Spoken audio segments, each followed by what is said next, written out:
Hello and welcome to Grumpy Old Men. We are grumpy, and so are these two. Please welcome Russell and Mike, who are going to be as grumpy as possible, but we are going to kick off with a stalwart of grumpy, Mike. Yes, thank you very much. Gen Z.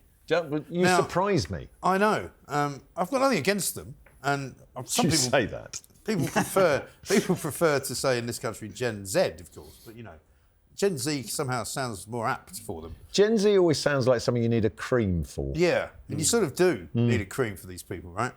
Because, you know, they're continually whining about everything.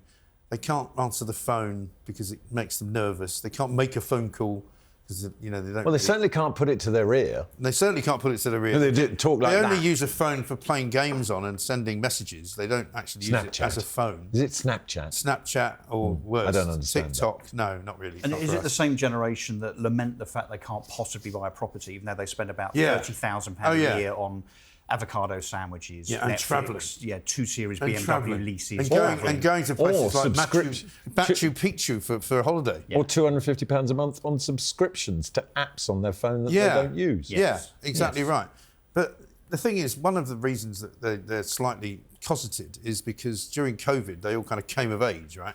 And they didn't go to work. They all decided that they could just work from home. Some of them, and I know this from my own personal experience, didn't go to work for about 18 months. Literally didn't go to an office. Just worked from home. There is this upsurge in all of this sort of thing as a result of, as you say, people sitting in their pants for over a year. Totally. I mean, I know of a case in our industry where a guy was hired to work for a particular organisation, and in the first 3 months of his employment, he never came into the office. And eventually, his boss said, "Look, do you mind coming into the office? Because, you know, we'd quite like to have a kind of, you know, just a general chat and, you know, maybe meet some of the other people on the team." Yeah, maybe get involved in the culture of the business. You know, that kind of thing. Yeah. Maybe do some work. He agreed finally to come into the office for a day.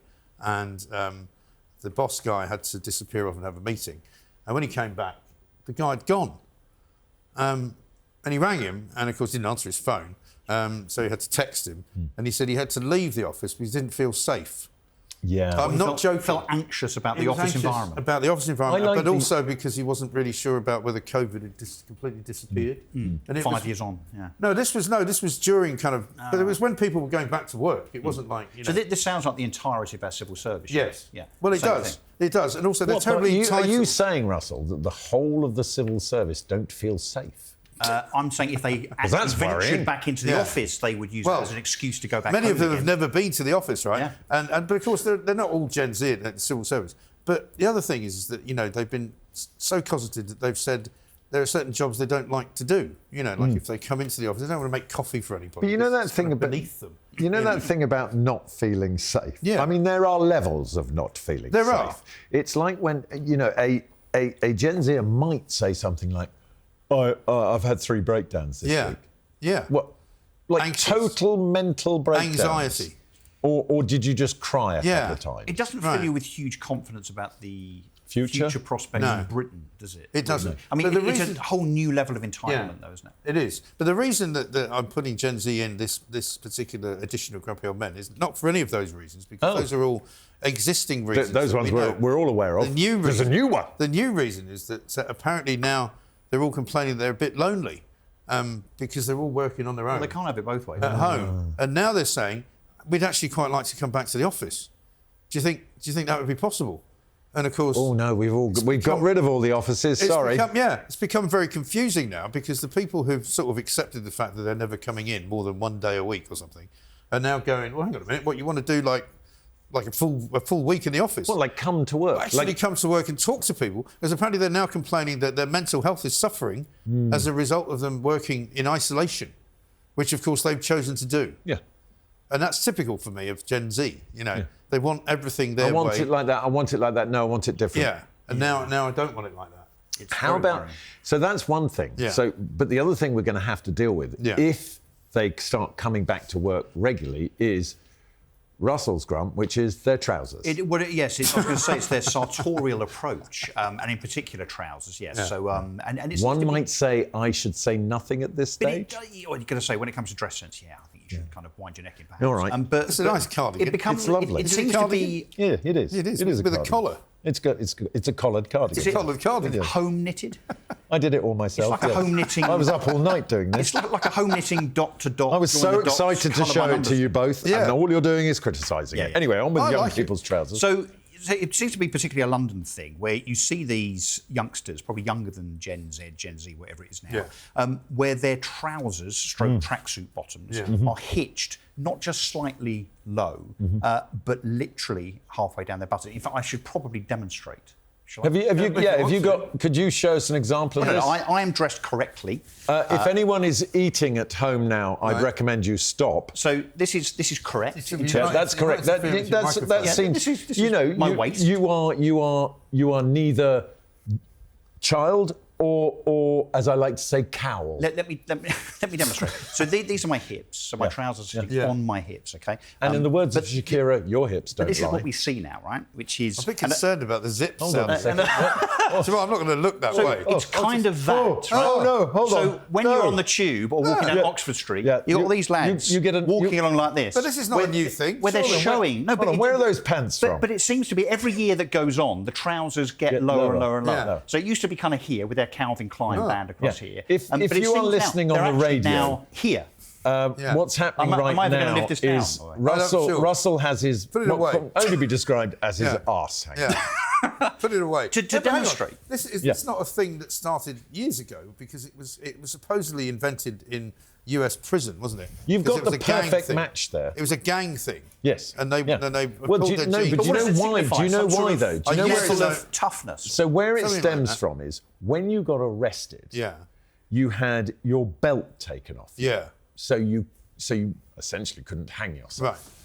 Right. And it was a sign of credibility within your hood. Yeah. That if you arrived back with your trousers hanging around your ankles, the popo or police had taken your belt off filth. you. Yeah, As the we like rozzers. to call them. The rozzers. Mark, may I just say, you're just kind of worryingly good at this prison lingo thing, aren't you? I've spent time with people who may have done a little time behind the door, but not myself. Although I did get arrested a couple of times in my youth. Yeah. Well, People who read the papers back in the 80s would know that. Yes.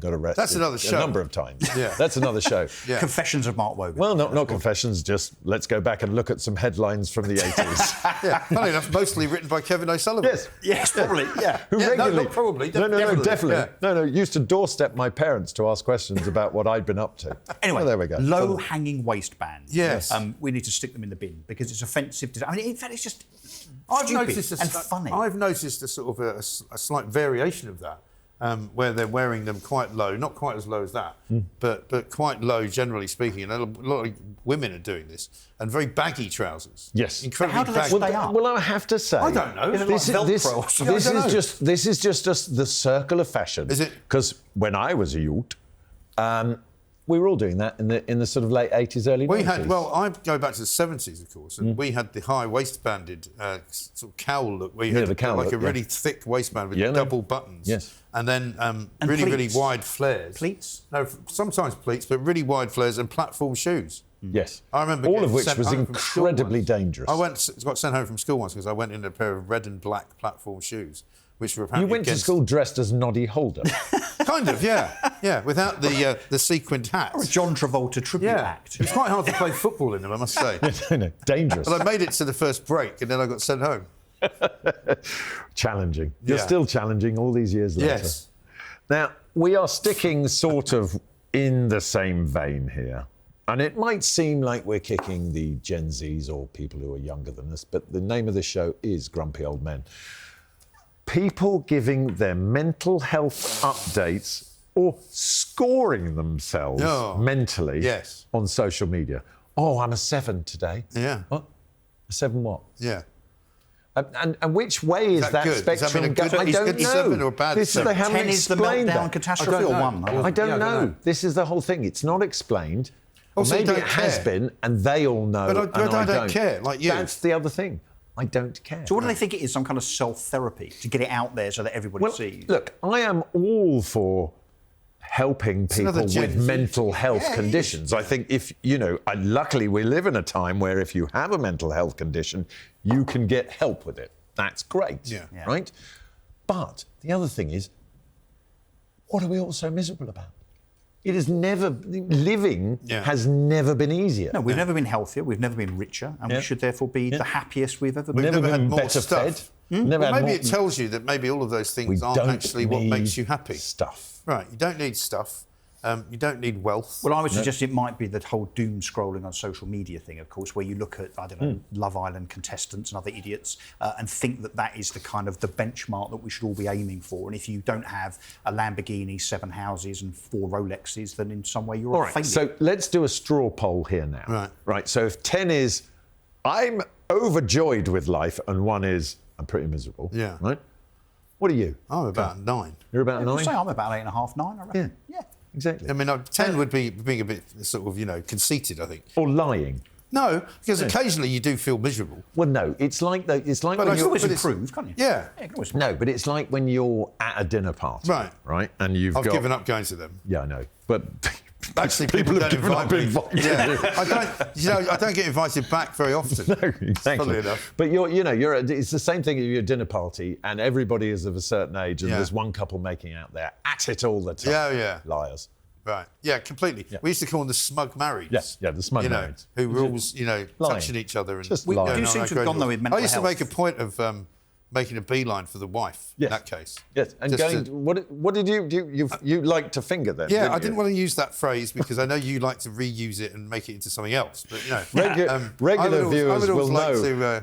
Regular viewers, right? So regular viewers will know that Mike is known for liking to finger other people's wives, but not in the way that you think. Okay, well, explain. Just like targeting them. If the husband is particularly annoying, not targeting in a particular area not of particularly, them. No, just making. So it doesn't actually physically involve just a finger. making the point that you've got this very smug and really annoying husband. So what I'm going to do is flirt with you because all women like to be flirted with. Yes. And then he's going to then get annoyed. Look, all right, can we just do a little thing here? Imagine. It's a stretch, but Russell is someone's attractive wife. Would you mind fingering him on TV now? Well, I don't want to give away any secrets or anything like that. Okay. What's your opening? What would you just give us your own? The position here. There's no trick to it. Give us your own. Could you look a bit more alluring? There's no trick to it. Yeah, take your trousers down. Again. There's gone a bit beyond flirting, Mike, I think. Yeah. But the rest of the point is because it's not about having a set of things that you say. It's just about chatting to somebody and making them feel nice and attractive and all that. And a bit of psychological warfare on the husband. Yeah, and a little bit. Would an opener, for example, being mental health update? I'm a solid 9 today. Yeah. No, see, it wouldn't be anything like that. No. It would never be anything like that. Nothing corny. Because you don't make it about you, Mike. No, it wouldn't be about me because you make it all about them, right? Which is what most people want when you're talking to them. Of course it is. And what they don't want is for you to go up and say, oh, by the way, have you heard who I am? But this is the issue. We've gone through the looking glass thing now with mental health. We've gone from no one talking about it ever and it being taboo. Yeah. Now everyone's bloody talking about it all of the time. And I don't think you people sort of feel like know. You should. But I think people don't also know. They don't really know what it is. They use the phrase mental health, right? It's fashionable, isn't it? But they don't talk about whether it's good or bad. You can have good mental health. What's wrong with having good mental health? What's wrong with doing things that actually make you happy? Yeah. Right. And you know what? Newsflash. At times, I haven't been. No. But you know what? I haven't needed to go on social media and tell you about those times. Exactly right. I also don't need to go on social media and tell you about the times when I am happy either. Right. I mean, the good thing about what we do, though, as well, is that we're quite lucky because, I've got a daily show where I can go on and tell people how I feel about something. Yes. And that probably is quite helpful. Makes me quite normal because I don't have to sit in my own in a room wondering if anyone's ever going to call and I won't answer the phone because I don't like answering the phone. And maybe that's why I'm a bit depressed. But you don't start your show by saying, today I'm an 8 or today I'm a 2. No. I don't. Maybe we should. try that. Maybe we should. But, see what people say. That's all for this half. Join me after the break.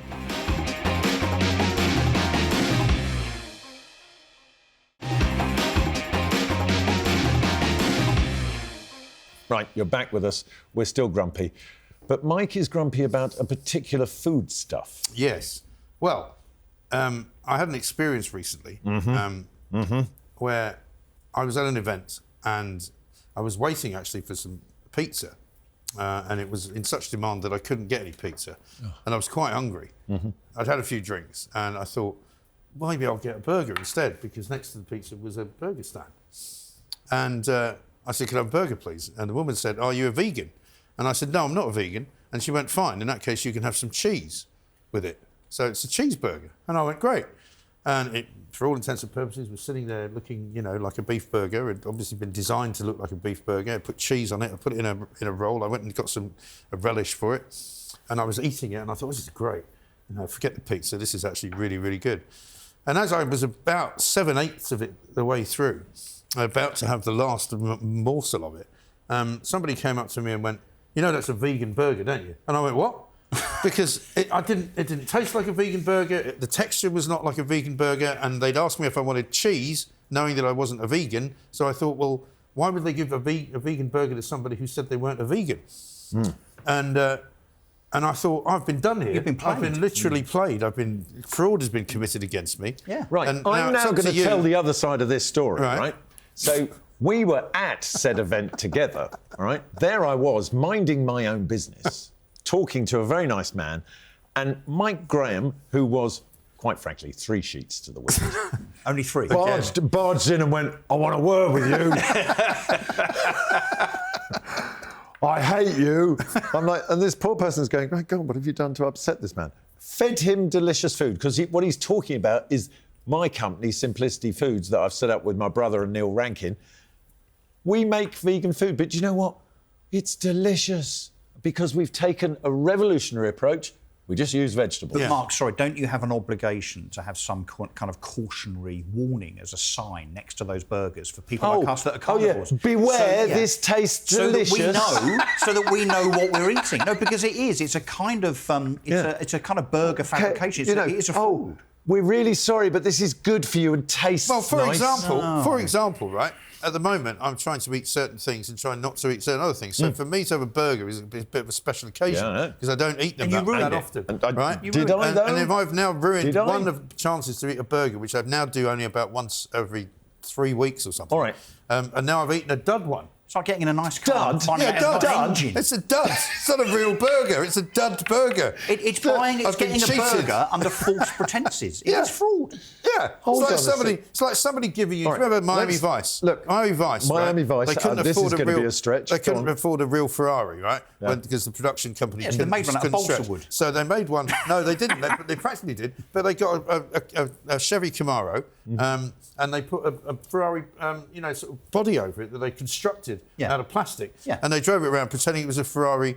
GT something or other. Testorossa. Can I give you another example? And it wasn't. And so if you were watching that, that's a fraud. Can I give you another example? Same as what you've done. Can I give you another example? You get engaged, Yeah. you buy a beautiful ring for your fiancée, you give it to her and she looks at it and shows all her mates, look at this massive 5-carat diamond. Yeah. And then one of her friends is a bit of a diamond expert, looks at it and says, that's cubic zirconia, don't you? It's the same. Yeah. No, it Or is worse than not. that, you get home on the honeymoon, it turns out she's a bloke. Hold on a second. That's quite a fraud. Hold on That a is. second. That's how I felt that. Violated. Let's dial this back. Did it taste nice, Mike? Until I found out it was vegan. No, just that bit. It's not the point. Did Yes, it taste nice? it did. Did it have a texture not unlike a It burger? did. It did. Right. But when I started thinking about it, and as you say, I was 3 But seats hold to on. the wind. You and thought at that point of the day are a stretch. Yes, but it was one of those moments when I was told it was a vegan burger. Suddenly, I realised that perhaps I'd been deceived, and therefore, when I And wanted therefore, it, you it's the felt, power you of felt it suggestion. necessary to publicly abuse me. It's the power of suggestion. I didn't mean to publicly abuse you. Sorry about that. But I think the guy had never seen anything like it, by the way. He afterwards, he went, "My God!" I said, "Don't worry, he's actually my core demographic." Are you considering legal action? I'm not going to go there this time. Don't be because I sorry. went back later and got some pizza, which, by the way, is fantastic. With meat on it. Home slice pizza available where Pepperoni. in central London, both Proper at Covent pepperoni. Garden I hope it was and proper. Bank. Was it proper pepperoni? Yes. Yeah. It wasn't like squash mushrooms looking like pepperoni. Don't just shut up. No. Look, let's move on from Yeah. this. I refuse to say it's fraud. It's delicious food. But anyway. It is lovely food. Yes, it is. Brits abroad. Yeah, so I enjoy a holiday here and there. No, Have you seen his Instagram? He's never at work. I've had a couple this year. He's like Judith Chalmers. Judith Chalmers. For those that aren't old enough to remember, Judith Chalmers was a very, very well-known BBC holiday journalist. programmes. Yeah. For anyone under the age of 60. I mean, if you carry on, though, I will drag you down to Land of Leather and go, I want it in that colour.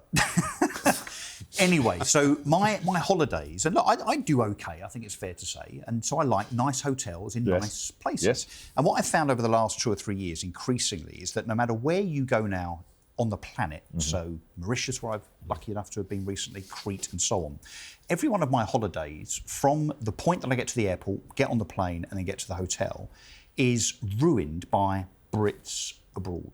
It's us lot, it's the Brits that variously are jumping queues, making noise, eating smelly foods on the plane that they've taken on themselves. Or get this, some may know, and this isn't a plug, some may know that my daughter plays a bit of paddle. So when we She's rather good at it. She's pretty Not good. a bit of Yeah, she's paddle. pretty good. I mean, and she's probably going to end up representing the country at it. So we had a morning of family paddle on Thursday last week at the Well, paddle she court beat at the you all hotel. 'cause she's No, she better did. than In you. fact, we were 3 against her. So Yeah. me and my other 2 daughters against her. It was funny That's for her. funny. Funny for her, not so funny for us. But before us, when we got there were some Brits on the court, and we had to wait for them to vacate the court. And when they left, actually 5 minutes after they were supposed to, but that's not quite while they were annoying.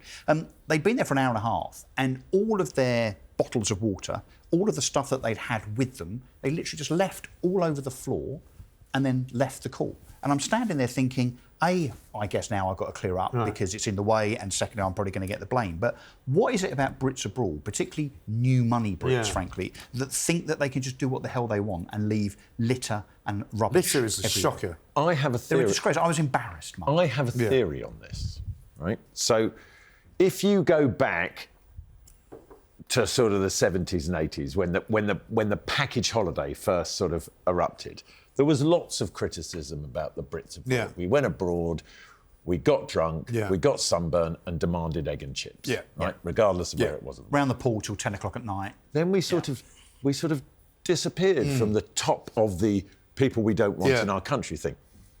I think what you're noticing in the, quite frankly, flash resorts So you're you're going suggesting to. nouveau riche? Well, Or no, he's going to suggest that I'm getting old. That's no, what no, you're no, gonna no. And I'm not suggest. suggesting. Well, I mean, you're on a show called Grumpy Old Men, and that speaks for itself. There is that. Go figure. No, the Russians have stopped going. So we noticed the British again, because when the Russians were going, they were so bad in those resorts that the British could do whatever they liked, because the Russians elbowing you out of the way at the breakfast counter, or Don't start me on the. Hang on. There's an order when it comes to buffet, right? You are supposed to go round the buffet in a specific way, right? Yeah. So whether it's clockwise or counterclockwise, that depends, frankly, on which hemisphere you're in. I don't know if you realise that. But the Brits, they get to Is that like breakfast. the water that goes round the wrong way in China? The plug hole. Yeah, no, exactly that. So, but the Brits just pick up their plates and just start bumping into each other. So you're trying to get your scrambled egg and your that fruit, was the whatever, Russians in an before. order. No, but the the Brits Russians are now were doing bad, it. The yeah. Brits are now doing it, though. So the Brits are just kind of... But I think it's learned behaviour. I think that for years, You think the Russians have the rubbed off years on in us? which the Russians sort of took over luxury resorts and hotels all over, the etiquette just disappeared because they didn't have any, and now we've been left with people just behaving however they want. Now, I think you should offer a service to these hotels. What, like a concierge, a guide? Russell's buffet police. Yeah. Or etiquette lessons. I'll get you a badge. Holiday etiquette. Yeah. Yeah, I'll get you a badge. You How can to just behave. take it out. How to behave so you don't disgrace your country. That is all for this week. Thanks, of course, to Russell and Mike for being grumpy with me. Stay grumpy, and we'll see you next week to be grumpy again.